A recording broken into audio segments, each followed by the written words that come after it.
বলছি দিদি, আজকে কিসের জন্য জমায়েত?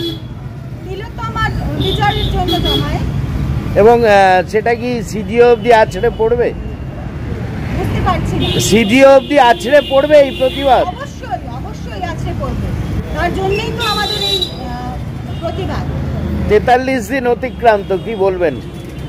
43 দিন অতিক্রান্ত। আমরা জানি আমাদের ভারতবর্ষের বিচার ব্যবস্থা দীর্ঘ সূত্রতা, সেটা আমরা সকলেই জানি, কিন্তু তবুও বিভিন্ন দিক থেকে বাধা বিপত্তি এবং অনেক চাপা দেওয়ার চেষ্টা যাকে বলে, সেই জন্যই এই বিচার ব্যবস্থা পিছিয়ে যাচ্ছে। আরও ডাক্তারদের এই প্রতিবাদ কিন্তু বন্ধ হয়ে যায়নি একেবারে।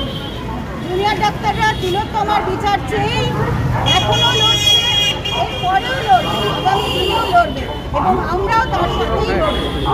এবং এই বিচার কখনোই থেমে যাবে না, আমরা বিচার আদায় করেই ছাড়ব। আপনার নাম? আমার নাম কমলিকা ব্যানার্জি। আপনি কি এই মহিলা সংগঠনের?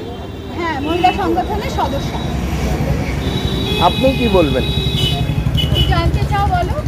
এই যে এতদিন সময়, এটা কি জনগণ কিছুটা হলো, মানে আন্দোলন কিছুটা হলো স্তিমিত হয়ে যাচ্ছে না? বরং আরো বাড়ছে, বরং আরো বাড়ছে। আমাদের ছোট্ট ছোট্ট ভাইরা, তারা এই এতদিন ধরে যে কষ্টটা করেছে, সেই কষ্টটার সাথে আমরাও জড়িত। তারা এখন বন্যা পীড়িতদের পাশে রয়েছে, কিন্তু তাদের আন্দোলন কিন্তু থামেনি, এবং আমরাও থামবো না যতক্ষণ না আমরা এই তিলোত্তমার বিচার পাবো। ততদিন আমরা লড়ব। আমাদের শিরদাঁড়া সোজা আছে, সোজা থাকবে।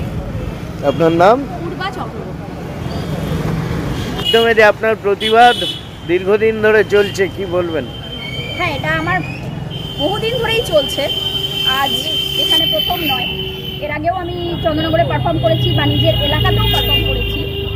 আমি আমার নাচ দিয়েই পারফর্ম করি এবং প্রতিবাদটা সবাইকে জানাই, এবং আমার মনে হয় একজন শিল্পী হিসেবে এটাই আমার গর্ব যে আমি আমার নাচ দিয়ে প্রতিবাদটা করতে পারি।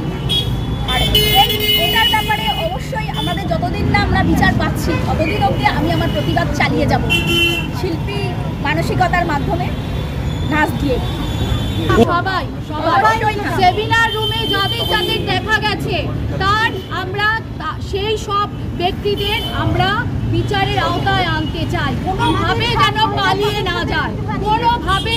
পালিয়ে না যায়। যে কজন ওই দিন মর্গে এবং সেমিনার রুমে ছিল, প্রত্যেকের বিচার চাই। যতটুকু আমরা বুঝেছি, আমরা সবাই বুঝে গেছি। আমাদের দেশের বাইরে সবাই বুঝে গেছে কি হয়েছে, কি হয়নি, কি হচ্ছে। আমরা অবশ্যই এই আন্দোলনটাকে চালিয়ে নেব যতক্ষণ না আমরা মেয়েটির এই বিচার যতক্ষণ না পাই, ততক্ষণ আমরা চালিয়ে যাব। সবাই চালিয়ে যাব। Thank you.